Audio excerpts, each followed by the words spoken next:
नमो अरिहन्ताणं नमो सिद्धाणं नमो आयर्याणं नमो वज्रायाणं नमो लोये सौवसाहूणम् अजरमरविकलविकारी अविनाशी अनन्तगुणधाम नित्यनिरञ्जन भवदुःखभञ्जन ज्ञानस्वभावी सिद्धप्रणाम ज्ञानस्वभावी सिद्धप्रणाम।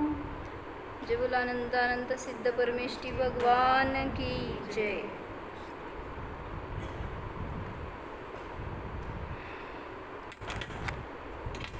सिद्ध म्हणजे कोण?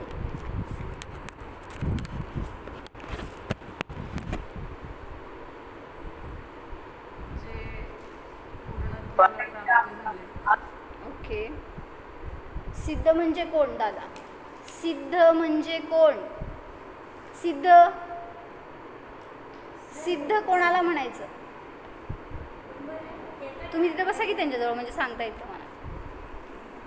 सिद्ध म्हणजे कोण? सिद्ध म्हणजे कोण? आत्या मंदिरात नाही नाही नाही नाही.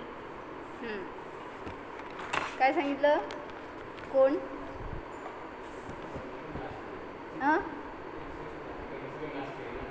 बर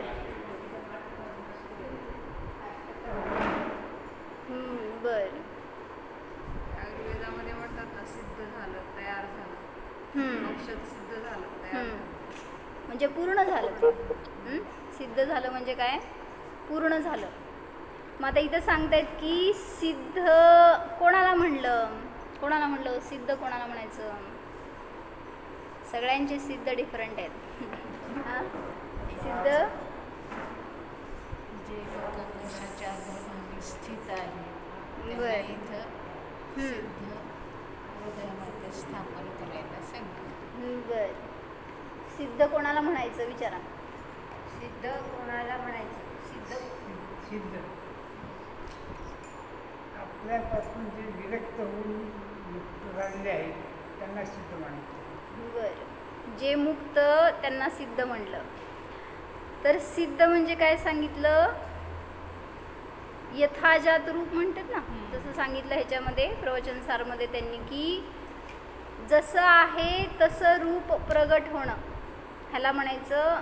किंवा आता उत्पन्न होताना आता जसं म्हणलं की ते बाळ कसं आहे? निरागस आहे म्हणतो. जेव्हा उत्पन्न झालं तेव्हा त्याला कोणाच्या विषयी न राग न द्वेष न ईर्ष्या मत्सर क्रोध मान काय नाही.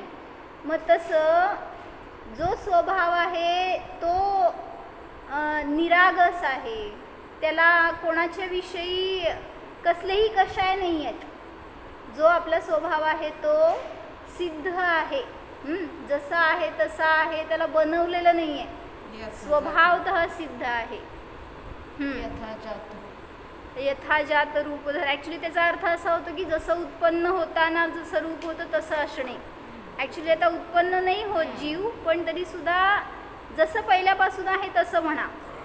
तसं रूप जिथं सर्वथा सगळ्या दोषांनी मुक्त झालं म्हणा किंवा सगळ्या अवलंबनाने सुटलं, तर तिथं त्याला म्हणलं तो स्वभाव प्रगट झाला पर्यायामध्ये. त्याला म्हणलं यथाजात रूप किंवा सिद्ध.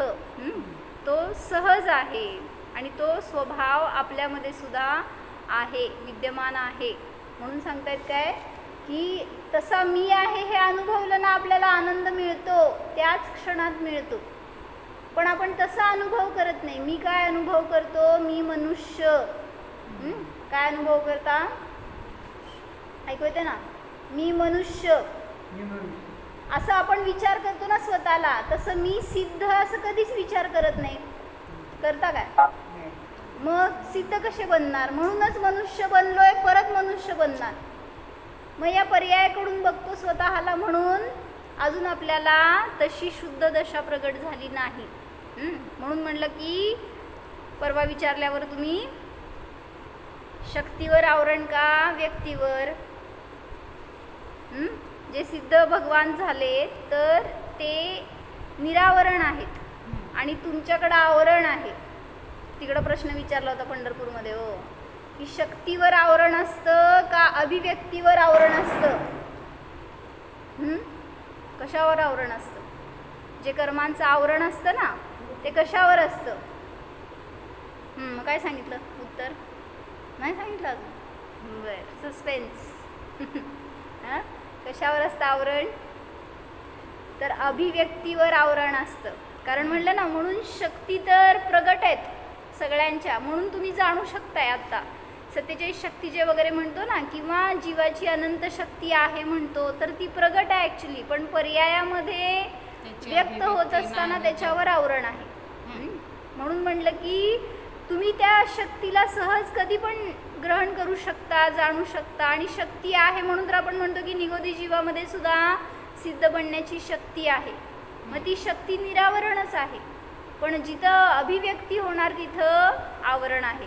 आणि ती पण एकापेक्षा, की जर मी भव्य जीव आहे तर आत्तासुद्धा वर्तमानात माझ्याकडं सिद्ध पर्याय आहे, म्हणजे मी पर्यायाने सुद्धा सिद्ध आहे. काय म्हणले काका? मागे एकदा घेतलं होतं आपण हा विषय, की आपण म्हणतो की मी शक्ती अपेक्षेने सिद्ध आहे, पण मी व्यक्ती अपेक्षेने पण सिद्ध आहे. कसं? भविष्य काळात त्या पर्याय होणार हे फिक्स आहे. मग भविष्य काळात झाल्या, आत्ता कसं वर्तमानामध्ये मी सिद्ध कसं? ज्ञानाच्या अपेक्षेने नाही. सिद्ध ही पर्याय जी नंतर व्यक्त होणार आहे, तर ती सुद्धा म्हणजे मी पर्याय अपेक्षेने सुद्धा सिद्ध आहे आत्ता. कसं सांगितलं होतं? नाही नाही, कशाला केवलींचं? द्रव्याची व्याख्या काय? दिसत नाही येते. द्रव्याची व्याख्या काय? अजून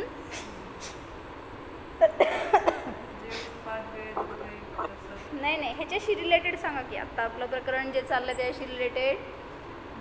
द्रव्य म्हणजे अनंत पर्यायांचा पिंड आहे. मग त्या अनंत पर्याय कुठून येणार आहे? तो मग म्हणजेच भूत पर्याय सुद्धा तुमच्या द्रव्यातच आहेत, वर्तमान पर्याय सुद्धा द्रव्यात आहेत आणि भावी पर्याय सुद्धा द्रव्यातच आहेत खचित. फक्त ते त्या त्या टाईमला उत्पन्न होणार. काय म्हणल्यात त्या सांग? मी पूर्वभवामध्ये कुठं होतो? जाऊ देत. महावीर भगवंतांचा जीव पूर्वभवामध्ये कुठं होता? सिंह अवस्थेमध्ये होता. मग वर्तमानामध्ये महावीर झाले. आता भविष्यामध्ये काय होणार होते? सिद्ध. हां, म्हणजे त्यांच्या 3 पर्याय 3 काळामध्ये होते हे आपण सांगतोय, पण त्या द्रव्यामध्ये कधी होत्या हो? जे त्या द्रव्यात नसेल ते व्यक्त होत नसतं आणि जे असेल तेच व्यक्त होतं. म्हणून सांगितलं ते सिंह अवस्थेमध्ये सुद्धा सिद्ध होते. जो जो भव्य आहे, जो मोक्षगामी जीव आहे, त्याच्याकडं ती सिद्धत्व पर्याय प्रगट आहे. प्रगट आहे इन द सेन्स त्या द्रव्यात आहे, द्रव्यात आहे. हां, म्हणजे व्यक्त नाही आहे भलेही, पण पर्याय तर द्रव्यात आहेच. फक्त ती जेव्हा व्यक्त होणार त्यावेळेस तुम्ही म्हणला गेला की सिद्ध त्यावेळी झाले. समजलं का मी काय सांगितलं? सांगा काकू काय सांगितले? समजून घ्या. काय समजलं नाही तर विचारा, परत सांगते मी. कारण आपण मी आलोय तर असं त्याचा फायदा होऊ दे आपल्याला, काहीतरी आपल्या ज्ञानाला दिशा मिळेल. म्हणजे काय म्हणले? मी पूर्वभवात जिथं पण असेल ती पर्याय संपली म्हणताय तुम्ही. मी नारकी असेन, देव असेन पूर्वभवात, ती संपली म्हणजे काय झालं? नष्ट झाली नाही, ती आहे. आत्ता सुद्धा या द्रव्यात आहे. जसं की सिद्ध आता महावीर भगवान सिद्ध झाले म्हणता, मोक्षाला गेले ना महावीर, तर ते मोक्षाला गेले तिथं असताना आत्ता त्यांच्या द्रव्यात सुद्धा ती पर्याय आहे. कुठली? सिंह अवस्थेतली, भिल्ल अवस्थेतली, सगळ्या पर्याय कुठे गेल्या हो? जसं समुद्राची लाट समुद्रामध्येच विलीन होते. बरोबर. त्याचप्रमाणे सांगितलं की द्रव्यातल्या सगळ्या पर्याय सुद्धा त्या द्रव्यातच खचित आहेत. फक्त आपल्याला आपण व्यक्त झाल्यावर म्हणतो की आत्ता उत्पन्न झाली, पण तसं तर उत्पन्न होणार बाहेरून कुठून आलेली नाही आहे, माझ्यातूनच आली आहे. म्हणून सम्यक दर्शन पण आत्ता झालं तुम्ही म्हणता त्यावेळेस ती सम्यक दर्शनाची पर्याय कुठून आली हो? भगवंतांचं दर्शन केलं म्हणून आली, उपदेश ऐकला म्हणून आली. कुठून झालं सम्यक दर्शन? जर माझ्यात तशी योग्यता असेल तर ती पर्याय माझ्यात आहे आणि माझ्यातूनच उत्पन्न होणार. म्हणून सांगितलं मी सिद्ध आहे ह्याचा अनुभव करा तर ती सिद्धत्व दशा प्रगट होतेच.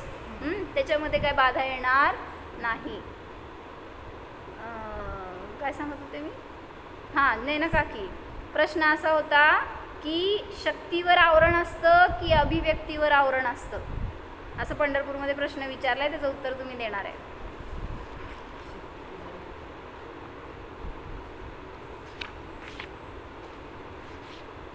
अभिव्यक्तीवर पुरुषार्थ करावा लागतो ना अभिव्यक्ती करण्यासाठी. शक्ती तर आहे प्रत्येकाकडं, हां, तर ते म्हणजे पर्यायामध्ये प्रगटता करण्यासाठी. तर सांगितलं शक्ती म्हणजे उत्तर द्यायसाठी असं नाही, एक चिंतनासाठी घ्या की माझ्यामध्ये ज्या शक्ती आहेत त्या शक्तीचं आपण चिंतन करणार तर अभिव्यक्ती होणार. म्हणून शक्ती सगळ्यांच्यात आहेत. त्यामुळे शक्ती कधी अव्यक्त नसतात, शक्तीवर कधी बाधा नसते, आवरण नसतं, शक्ती नेहमी व्यक्त असतात. फक्त ते पर्यायामध्ये प्रगट होत असताना आवरण आहे. त्या जीवाचं स्वरूपच झालं ना शक्ती, म्हणजे त्या जीवाची स्वरूप, ते स्वभाव. जसं सांगितलं ना, म्हणून तर की 47 शक्ती आपल्यामध्ये आहेत, केवळ ज्ञान शक्ती आहे म्हणतो. शक्ती म्हणा, गुण म्हणा, धर्म म्हणा, तर ते कधीही आवरण निरावरण असतात. त्यामुळं म्हणलं जीवाचे ज्ञान दर्शन गुण हे शक्ती आहेत, तर ते शक्ती व्यक्त आहेत म्हणून तर पर्यायामध्ये तुम्हाला प्रगटीकरण दिसते. नाहीतर मग सर्वथा ते जर आवरणाने सहित असते तर पर्यायामध्ये सुद्धा कधी व्यक्त होणार नाहीत. तर आता काय बघत होतो आपण? सिद्ध पूजेचं भावाष्टक आहे, 107 नंबरचं पान आहे, हे घ्या, त्यांना द्यायचं असतं.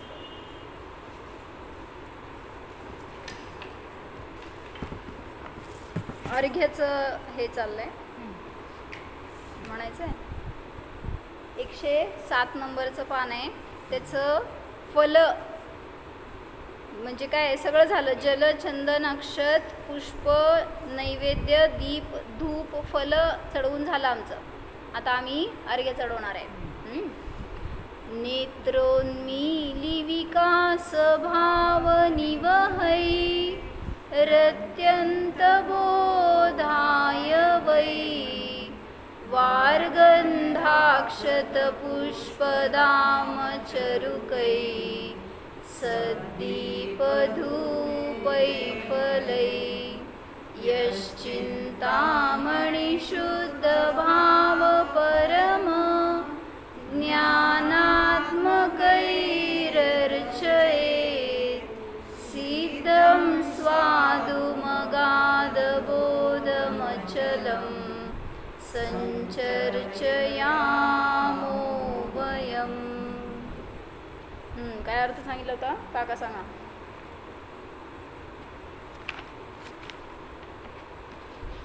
काल अर्थ घेतला होता, काय घेतला होता आपण?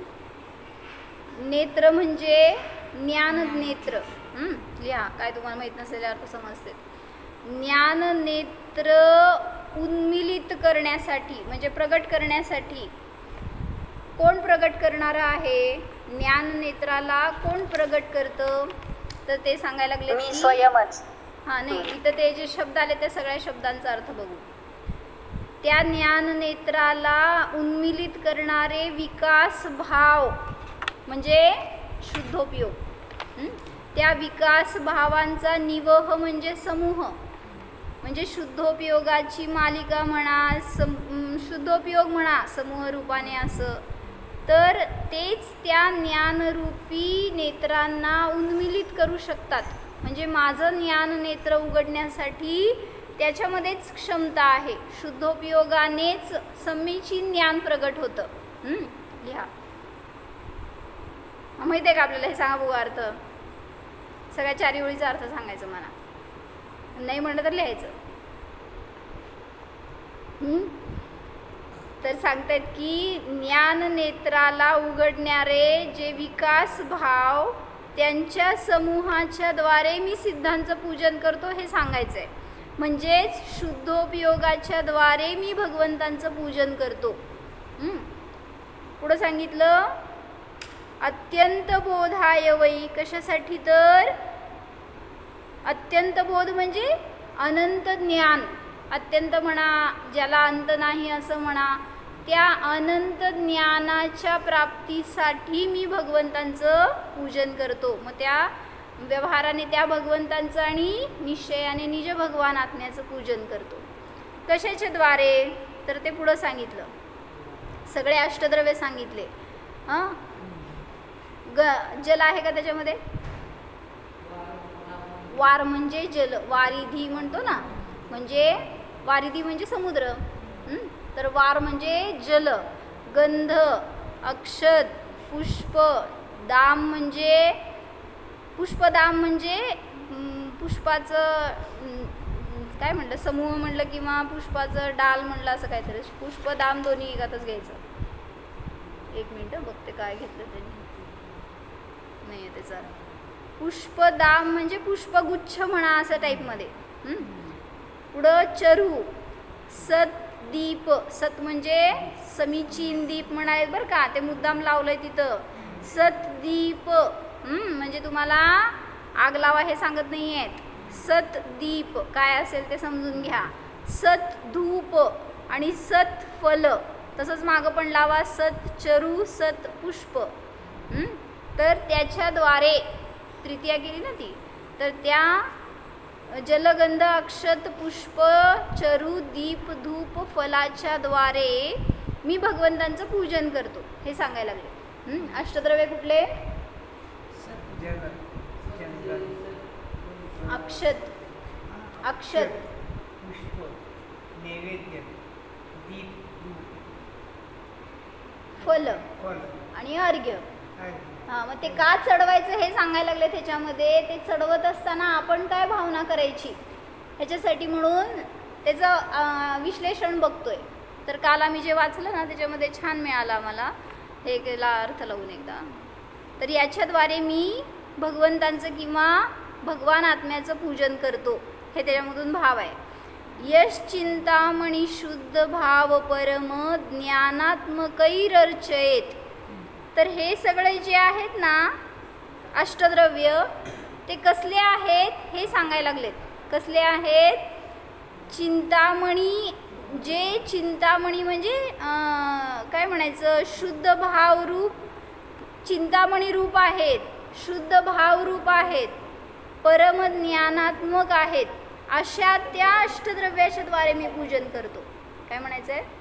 अष्टद्रव्य तर हे सांगताय तुम्ही, हे तर झालं, पण हे सगळे ज्ञानात्मक वाचा. म्हणजे खाली जे सगळे दिलेत ना विशेषण, चिंतामणी रूप अष्टद्रव्य, शुद्ध भाव रूप अष्टद्रव्य. ॲक्च्युली शुद्ध भावच सगळ्याची नाव आहेत, पण त्यांनी वेगळं वेगळं सांगितलं. परम ज्ञानात्मक अशा त्या अष्टद्रव्यांच्या द्वारे मी भगवंतांचं पूजन करतो. अर्चयेत म्हणजे अर्चना करतो, पूजन करतो, करेन असं एक. ते आता अर्चयेत हे वेगळं धातू येतं त्यामुळं. पुढं सांगितलं सिद्धम स्वादुमगाध बोधमचलम संचर्चयामो वयम. काय सांगायले? जो स्वयंसिद्ध भगवान आत्मिक रसामध्ये भरलेला आहे, आत्मिक रस से सना हुआ है असं घेतलंय. जो स्वयं तथा कर्म वर्गणा आदि पर द्रव्यों से कभी चलायमान नहीं होते.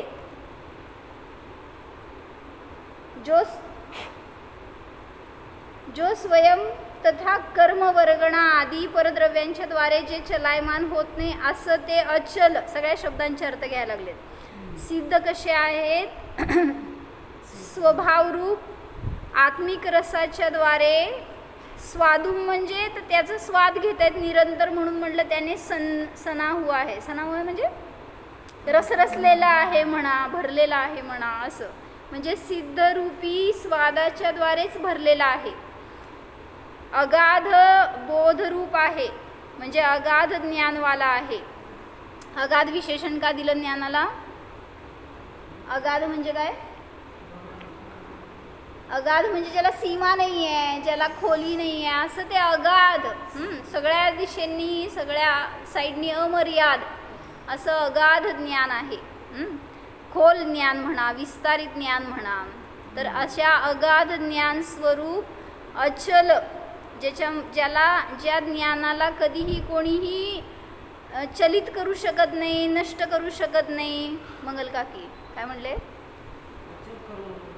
अचल असतं ते ज्ञान, ज्या ज्ञानाला कोणी कुठलंही कर्मांचा उदय सुद्धा भ्रष्ट नष्ट करू शकत नाही, असं ते ज्ञान अचल आहे. अशा त्या ज्ञानवाल्या स्वरूपाचं संचर्चयामः वयम. वयम म्हणजे आम्ही सर्व. संचर्चयामः आम्ही सर्व काय करतो? अर्चना करतो, पूजन करतो, सम्यक रीतीने त्यांचं काय म्हणायचं आता, भक्ती करतो म्हणा. सगळ्या रीतीने त्यांना स्मरण करतो ह्याच्यासाठी. मग हे सगळं त्यांनी सिद्धांवर सांगायला लागलेत. पण आहे कुठं? स्वभाव सिद्धाला सुद्धा ही सगळी विशेषणं लागतात. तर काल त्यांनी याच्यामध्ये काय घेतलं होतं? आम्ही लॉजिक सांगायला लागलेत. काल ऐकलं? काल आमची अर्धी द्रव्य झाली आहेत. आता आम्ही अर्धी पुढची घेणार आहेत. पुढची सांगणार, मागची नाही सांगणार. काय सांगितलं होतं काल? जल का चढवायचं हे सामान्य माहिती आहे की जल का चढवायचं? हां, हे आपण सांगतो ना. तर त्यांनी काय केलं? जलाचं काम काय? मल नष्ट करणं. मग त्यांनी सांगितलं कर्ममलाला नष्ट करणारं जल असतं, म्हणून अशा जलाच्या द्वारे मी भगवंतांचं पूजन करतो. मग ते जल कुठलं? जे माझ्या कर्ममलाला नष्ट करणारं आहे. करेक्ट. शुद्ध भावरूपी जल याच्याद्वारे मी पूजन करतो, म्हणून जल म्हणजे शुद्ध भाव असं सांगायले. काय कळलं? काय कळलं? कर्ममला नष्ट करणारे म्हणजे शुद्ध उपयोग. हां, शुद्ध भाव. नाही, पहिल्यांदा हे सांगितलं की जल हे मल नष्ट करण्याचं कार्य करतं. मग माझ्यामध्ये मल कुठला आहे? कर्मरूपी मल आहे. त्या मलाला धुणारं जल कुठलं आहे? पाण्याने कर्माचा मल नष्ट होत नाही, म्हणून तुम्ही शरीराला पाण्याने धुवायला जाता, पण आत्मा निर्मळ होत नाही. कितीही या शरीराला सजवलं तर आत्मा किती सुंदर होतो. का बरं? आत्मा हा मुळातच शुद्ध आहे. आत्म्याला पाणी लागतच नाही. ते शुद्ध आत्मा शुद्ध आहे. हां, ते शुद्ध आहे म्हणून ते पर्याय देते. पर्याय लागत नाही. पर्याय देता येतो शुद्ध आत्मा. मग तो पर्याय देणं म्हणजे शुद्ध भाव. मग त्या शुद्ध उपयोगाच्या द्वारे आपल्या कर्ममलाचा नाश होतो, म्हणून सांगितलं शुद्ध भाव म्हणजे जल. काय सांगायचं कळलं का? मी काय सांगितलंय? कशासाठी जल का चढवायचं याचं लॉजिक सांगितलंय. म्हणजे आपल्याला हे माहिती आहे की जलाप्रमाणे स्वभाव कसा आहे? निर्मळ आहे. कुठे आहे वही पेन काकू? आत्या वही पेन कुठे आहे? वही पेन कुठे आहे? आता घेऊन या. तर म्हणून जल मी चढवतो हे सांगितलं. पुढं काय घेतलं होतं? पुढं चंदन का चढवायचं? चंदनाचं कार्य शीतलता. मग शीतलता कशाला पाहिजे तुम्हाला? स्वभाव तर शीतल आहे आपला. शीतल स्वभाव आहे, पण शीतल आपल्याला माहिती असला म्हणून ते चंदनाचं रूप आपल्याला ते. मग त्यांनी सांगताय जसं चंदन हे शांत करायचं कार्य करतं, तसं तुम्ही अशांत झालाय. माहित आहे का तुम्हाला? तुम्ही अशांत आहात संसारामध्ये. मग त्याला शांत करायचं कार्य, त्याला थंड करायचं कार्य करतं ते चंदन. कुठलं? असं घासून लावलेलं चंदन कधी कोणाला शांत करत नाही, म्हणजे आत्म्याला शांत करत नाही, कारण आत्म्यापर्यंत जात नाही. म्हणून सांगितलं की शुद्धोपयोग रूपी चंदनच तुम्हाला काय करू शकतं? अशांतीपासून दूर करू शकतं. हां, म्हणजे शांत करू शकतं. म्हणून मी चंदन चढवतो. म्हणजे काय चढवायचं? शुद्धोपयोग. म्हणजे सगळं काय म्हणायचं, एक मस्त त्याच्यामध्ये रोवलंय त्यांनी, सगळं अध्यात्म रोवलंय, त्यामुळं त्याला भावाष्टक. पण तेच की ते आपण कधी असं लावत नाही ना, ते त्यांनी तसं व्यवस्थित लावून दाखवलंय. आपण ते सगळं आत्म्यावर लावतो, त्यांनी ते शुद्धोपयोगातून दाखवलंय. पुढं अक्षत का चढवायचं? ज्याप्रमाणे आहे त्याप्रमाणे माझा आत्मा देखील करतो.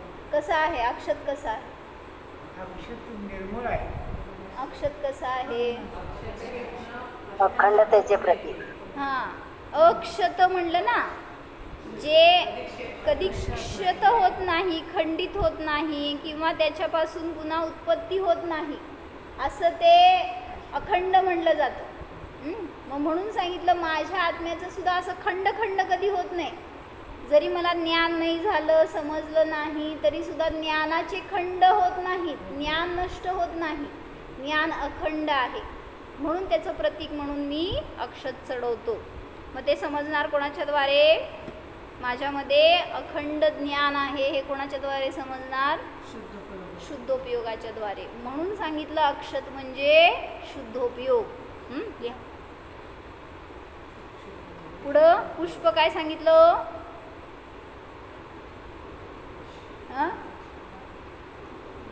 काम बाण विध्वंसनाय पुष्पम निर्वपामिती स्वाहा. शुद्धोपयोग सांगा कुठे आहे?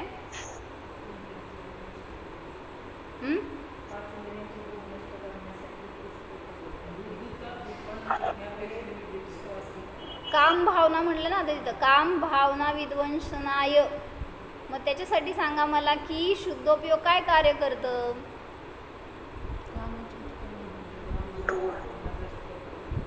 ब्रह्मस्वरूपाचे प्रतीक.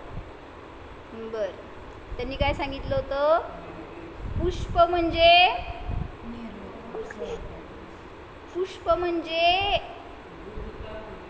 काय सांगितलं होतं काल? पुष्प म्हणजे काय म्हणायचं त्याला? नाही हो, थांबा जरा. पुष्प म्हणजे एक प्रतीक आहे. कशाचं तुम्ही म्हणता? प्रेमाचं प्रतीक किंवा असं काय ते काम भावनेचं प्रतीक. कोमलतेचं नाही. थांबा. कोमलतेचं नाही. काम भावनासाठी आपण त्याला म्हणतोय ना, काम भावना विध्वंसनाय, काम बाण विध्वंसनाय. तर काम बाण म्हणजेच पुष्प हे त्यांनी लावलंय त्याच्यामध्ये. म्हणजे काम बाण कशाला म्हणायचं? तर त्या पुष्पालाच नाव दिले काम बाण. म्हणजे म्हणून तुम्ही लोक हार घालता. कशाला घालता हो लग्नामध्ये? कशाला हार घालायचं? ते हार घातल्यावरच लग्न होतं असं का? नाही घातलं तर नाही होत का? काय का ग? हार घातलं होतं का लग्नात? लग्नात हार घातला होतं का? घातलं होतं. कशाला घातलं? ते घातलं तरच लग्न होतं का? पद्धत आहे म्हणून घातलं होतं. का पद्धत आहे? खोटे घालते तो हार. खोटे घालते. आता खोटे घालते. खोटं तर का हेच विचारालोय की आम्ही. म्हणून तर इथं पण तुम्ही खोटंच चढवत आहे की. म्हणजे रूढी. मग सांगतायत की ते त्या कामाचं प्रतीक आहे. पाचही इंद्रियांच्या विषयांच्या भोगाचं प्रतीक आहे ते एक पुष्प म्हणजे. मग त्या भोगाच्या भावनेचा नाश करण्यासाठी मी पुष्प चढवतो. म्हणजेच ते नाश कोण करणार? तर शुद्ध भाव. म्हणून त्या शुद्ध भावाला म्हटलं पुष्प. मी इथलं वाचते, तुम्हाला किती कळतंय बघा. म्हणजे मला जे कळलं ते मी सांगितलं. काम को नष्ट करने का प्रयोजन पुष्प में दिखाया, क्योंकि पुष्प काम बाण है, सो पुष्प त्याग से काम नाश का प्रयोजन लिया है. म्हणजे पुष्प तुम्ही चढवणं म्हणजे त्याच्याद्वारे ते पुष्प म्हणजेच शुद्ध भावना. त्याच्याद्वारे आपल्या काम म्हणजे इच्छा म्हणा, कांक्षा म्हणा, त्या इच्छेचा नाश करण्यासाठी मी हे पुष्प चढवतो. पुढं चरू का चढवलं? नैवेद्य का चढवायचं? क्षुधा तृषेचा नाश करण्यासाठी. माझी म्हणायचं. मग असं देवाला नैवेद्य चढवल्यावर माझं भूक शांत होती का? मग देवाला नाही ते आपल्याला जाणायचं असतं. जाणायचं होय. इंटेन्शन स्वभावी आहे. ठेवायचं असतं. बरोबर. हां म्हणजे क्षुधा हा रोग आहे. बरोबर.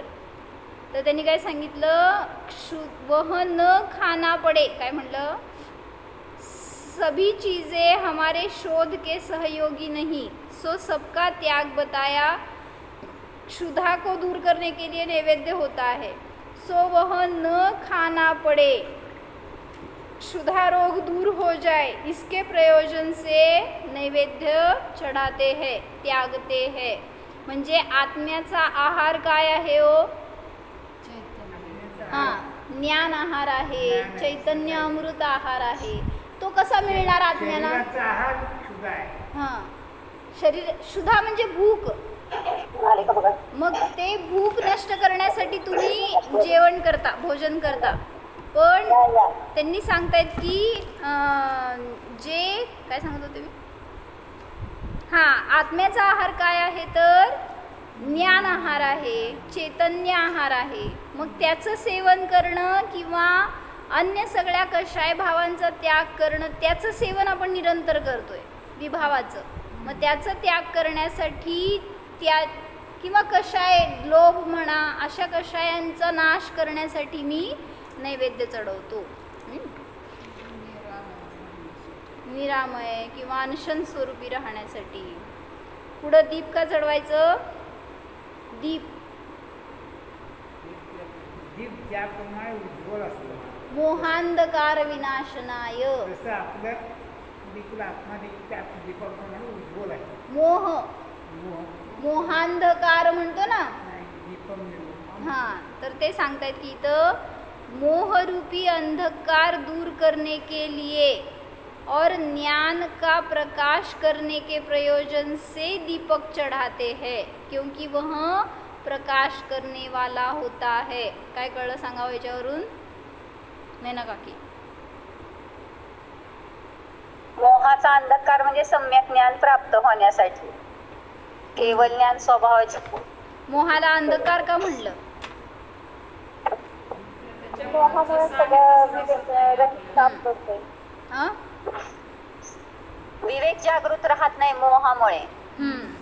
म्हणजे अंधाराची उपमा का दिली तर अंधारामध्ये तुम्हाला दिसत नाही, जाणता येत नाही, अंधारामध्ये वस्तू ग्रहण होत नाहीत. तसं म्हणलं मोह. हां, मग तसं म्हणलं मोह जोपर्यंत आहे तोपर्यंत ज्ञान अंधारात असतं, श्रद्धा अंधारात असते.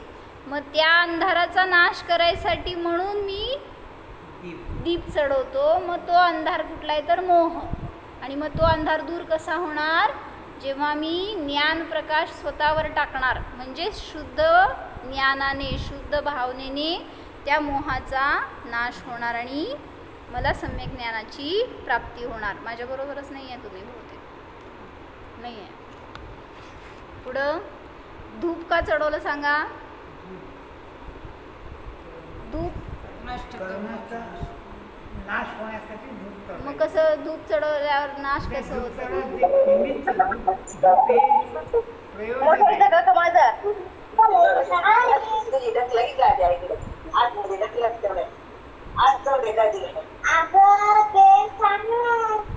काय नवीन? काय सांगू सांगू लागली ना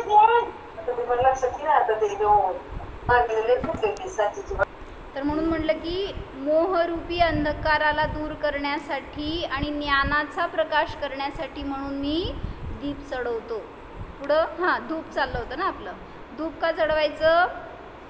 बोला. निष्कर्म स्वभावाला जाणण्यासाठी. धूप कसं काय? धूप कर्माचं नाश कसं करते? सगळ्या कीटकांचा नाश होतो ना धूप जाळल्यानंतर. तसं ते कर्म सगळे नष्ट होतात आपल्या शुद्धीत. हां, म्हणजे सांगतायत की धूप हे जाळायचं कार्य करतं, दीप हे जाळायचं कार्य करतं असं नाही सांगितलं. दीप हे प्रकाश करायचं कार्य करतं. तसं धूप हे जाळायचं कार्य करतं. तर कोणाला जाळतं?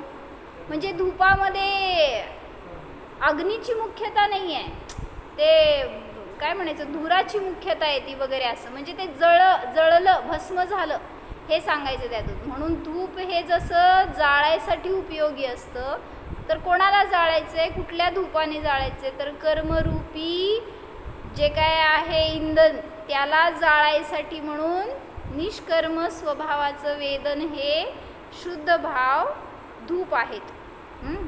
धूप जलाने के काम आती है, सो उसे चढ़ाकर कर्म को जलाने की भावना करते है.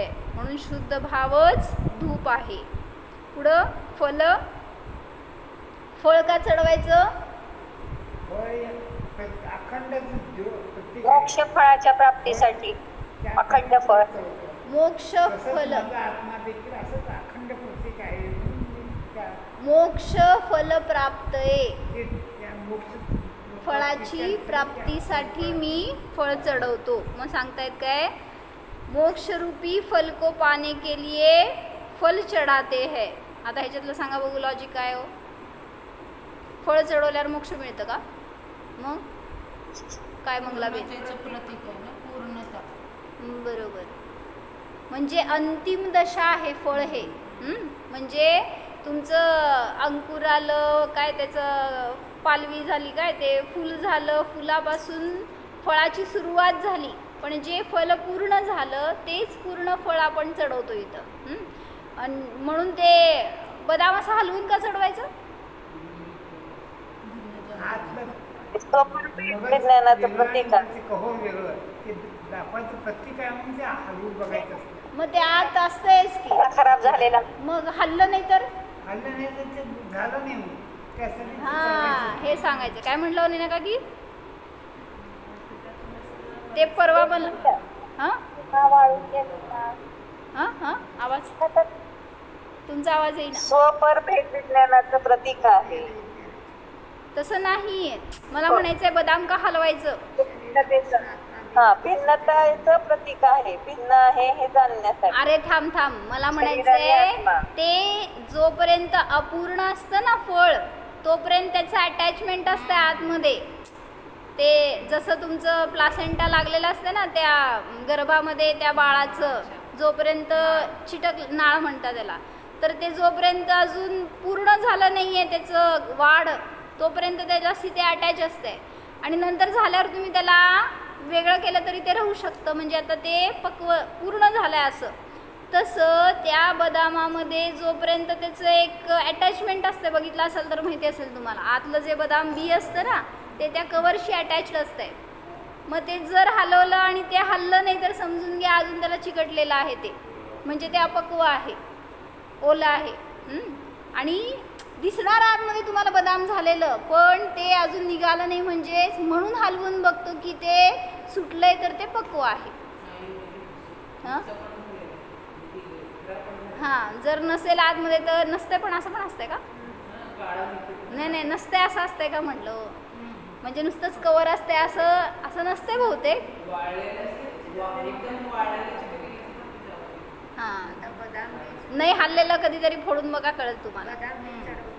हां, तर ते पण चढवतात. म्हणजे शेवटी ते सचित्त नाही आहे म्हटल्यावर दोन्ही पण चढवायला चालतंय. आता कोण असं चढवतंय, कोण तसं चढवतंय. ठीक आहे, तर म्हणून सांगितलं की परिपूर्णतेचं किंवा अंतिम दशेचं सूचक म्हणून फल चढवलं जातं. म्हणून ही मोक्ष अवस्थासुद्धा माझी अंतिम दशा आहे, किंवा जो शुद्धोपयोगी जीव आहे त्याचं परिपूर्ण दशा म्हणजे मोक्ष आहे.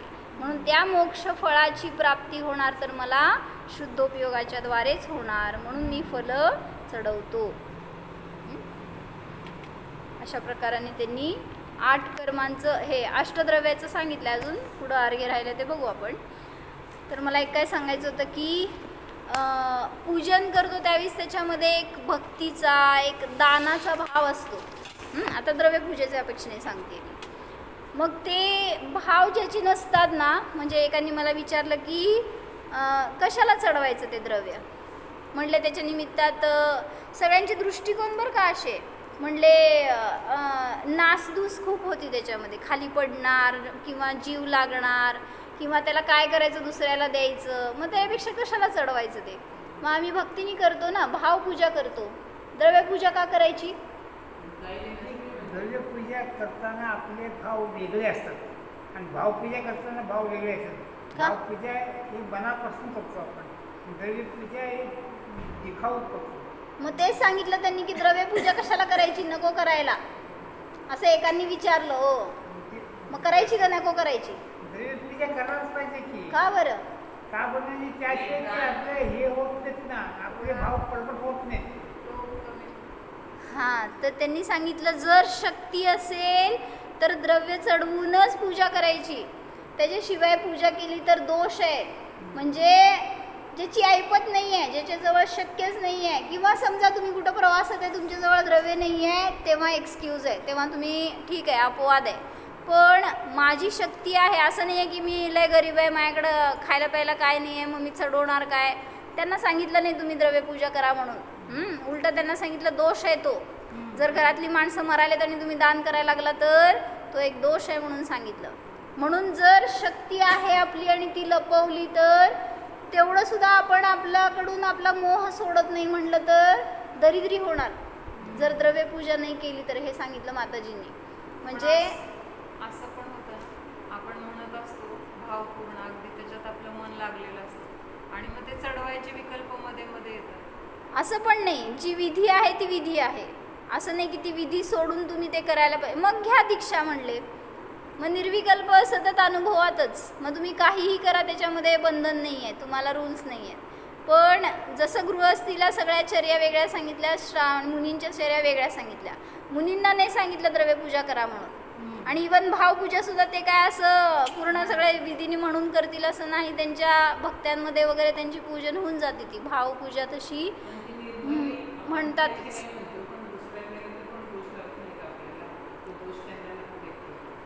नाही नाही, आता जे काय म्हणायचं, ज्यांना शक्ती नाही आहे, म्हणजे असे की जे गरजू आहेत म्हणा, किंवा जे अभक्ष खातील, मग ते खाण्यापेक्षा त्यांना हे देणं बरोबर.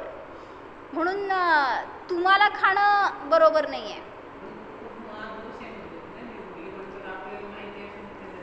मग त्यांनी ते खाऊन कुठं जाणार जर अभक्ष खाल्ले तर? मग त्यापेक्षा तरी हे त्यांना योग्य आहे देणं, म्हणून त्यांना ते दान करायला पाहिजे असं सांगितलं गेलं. मग त्या दानासाठी म्हणून मला एक इन्सिडेंट सांगायचं होतं तुम्हाला, की वर्णीजी होते ना, गणेश प्रसाद वर्णी, तर त्यांचे मित्र होते, त्यांचं नाव होतं माता दीन, आणि ते खूप माता दीन नाव होतं. वर्णींच्या प्रवचनामध्ये कुठं तर आली होती गोष्ट. तर ते नावाप्रमाणेच दीन होते, जरा म्हणजे गरीब होते खूप. मंगलकाकी कोण? वर्णीजींचे मित्र होते ना, ते गरीब होते. त्यांचं नाव होतं माता दीन. मग ते एकदा नाही गरीब होते असं नाही, पण काय झालं, त्यांच्याकडे जे पण येणार ना ते दान करणार, ते अशी त्यांची वृत्ती होती. त्यामुळे त्यांच्याकडे काय राहत नव्हतं असं. मग ते स्वतःजवळचं असलेलं तर सगळं त्यांनी देऊन टाकलंच. आत्या काय सांगायले, ते माता दीन नावाचे जे गृहस्थ होते ना, तर त्यांनी आपल्याजवळचं तर सगळं दान केलंच, पण जे काही येणार ना घरामध्ये ते पण ते वाटून टाकायचे. मग घरातले हैराण परेशान झाले, म्हणले तुम्ही जोपर्यंत घरात आहे आम्हाला काहीच मिळणार नाही, काय टिकणारच नाही घरामध्ये, तुम्ही जावा म्हणले, आणि घरातनं हाकलून लावलं त्यांना. मग ते आले वर्णीजींकडं, आणि वर्णीजींना येऊन त्यांनी सगळं सांगितलं असं घरात झालं आहे म्हणून. वर्णीजी होते बनारसला, आणि मग तिथं नाही वर्णीजींनी ही घटना सांगितली आहे. त्यांनी तिथं नाही भेटले, नंतर भेटले. तर मग ते फिरत फिरत बनारसला गेले जेव्हा घरातून हाकलून दिलं तेव्हा. आणि मग तिथं गेल्यावर एका मोठ्या मंदिरामध्ये ते काम करायचं म्हणून तिथले महंत बनले. थोडं थोडं काम करत करत तिथले एक महंत म्हणजे मेन तिथलं काय म्हणायचं बॉडीवर म्हणा असं टाईपमध्ये. तर त्यांचं वागणं, त्यांची प्रवृत्ती हे सगळं बघून तिथले लोक त्यांच्यावर फार खुश होते. आणि आज त्यांच्या हातामध्ये ते पद मिळाल्यामुळं सोन्या चांदींचं रेलचेल अशी की काय म्हणायचं भरभरून त्यांच्याकडं असायचं. मग म्हटलं की त्यांच्या ताब्यामध्ये खूप जायदाद म्हणजे संपत्ती, वैभव त्यांच्याकडं भरपूर आलं. आता काय त्याला मापच राहीना. सोन्याने ते मडून हत्तीवरून फिरायला लागले. सगळं सोनं असं की लादलेलं अंगावर आणि हत्तीवरनं फिरत होते आणि त्यावेळेस वर्णिजी समोर आले बरं का, जेव्हा ते हत्तीवरनं चालले होते. आणि वर्णिजींनी समोर येऊन आले म्हणल्यावर त्यांनी खाली उतरले, वर्णिजींना नमस्कार केला, म्हणजे अभिवादन केलं असेल असं काय. तर ओळख पटवली कोण आहे ते, कारण ओळखायचं चान्सच नव्हतं ना, कोण कुठला माता दिन आणि आता त्याचं काय रूप झालंय. आणि मग सगळं हे घडलेलं त्यांनी वृत्तांत त्यांना सांगितलं. तर वर्णिजींनी काय म्हणलं, जिसकी जैसी प्रवृत्ती होती है उसे वैसी संपदाए अनायास प्राप्त होती है. म्हणजे तुम्ही त्यांचे भाव कसे होते, दानाचे होते ना, त्याच्यामुळं त्यांना कधीच कमी पडलं नाही. आणि घरातल्यांना काय वाटलं, संपतंय उलटं त्यांचं दिल्यामुळं. म्हणून तुमची प्रवृत्ती जशी असते तशाच प्रकारचं भाग्य म्हणा, तशाच प्रकारचं जीवन म्हणा, तशा प्रकारची अनुकूलता म्हणा अनायास प्राप्त होते तुम्हाला. आपण काय करतो, दान करताना काय करतो सांगा, कंजूसपणा करतो. का बरं अजून पण का? 2 रुपये काढा भाऊ, किती आहे खिशामध्ये? 2 रुपये आहेत का? सगळे त्या खिशामधले मला, चला खरंच काढायचे. मग का करायची कंजूसी, आता कळलंय ना आपल्याला, पुढं कामाला येईल या हिशोबाने. चुकीचं आहे ना तेच. मग तेच सांगितलं त्यांनी, आहे नाही ते सगळं देऊन टाकायचे. मग त्यांचं भविष्य काय धोक्यात आलं का? कोणाच्या? ते जे आत्ता मी सांगितले त्यांची गोष्ट त्यांच्या डोक्यात येत नाही, आपल्या डोक्यात येत आहे. डोक्यात नव्हे, धोक्यात आले का ते, धोक्यात आले का ते, त्यांना काही धोका झाले नाही. उलट त्यांना सोन्यानी मढून ते हत्तीवरनं मिरवणूक निघाली आणि एक महान पद मिळालं, महंत पद देवळामध्ये का.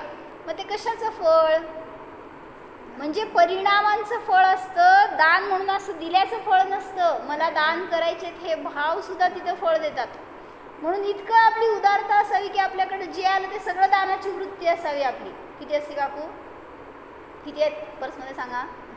आत्या पर्स आहे नाही तर किती आहेत पैसे, सगळे पैसे मला दान करायचे हे भाव करा, तर तिथं आपल्याला काय कमी पडत नाही. आणि जेवढी देण्याची वृत्ती असती ना तेवढं आपलं भविष्य सुरक्षित आहे. आणि मागण्याची घेण्याची वृत्ती असेल ना तर तेवढी दीनता येणार आपल्याला.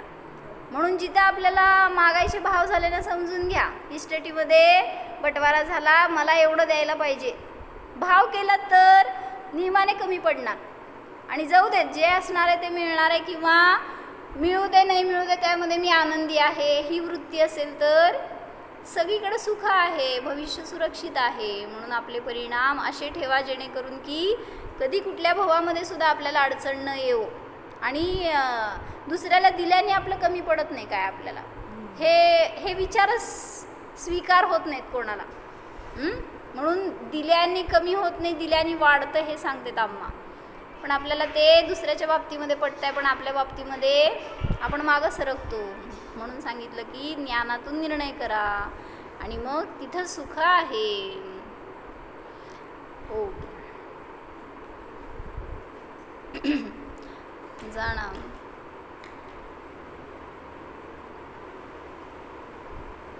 स्वतःच्या शुद्ध ज्ञानाला जाणा. पहा हेच माझे खरे वैभव आहे. धन संपत्ती आदींमध्ये माझा मोह नाहीच, तो माझा परिग्रह नाहीच. त्या सर्वापासून भिन्न हा मी अनंत वैभवाने संपन्न जीव आहे. स्वाधीन सुखी आहे. ज्ञानदर्शन स्वरूपोऽहम् चैतन्य स्वरूपोऽहम्.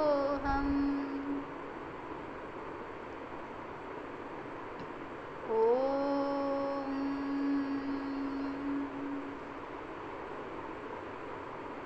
विसर्जन. नमो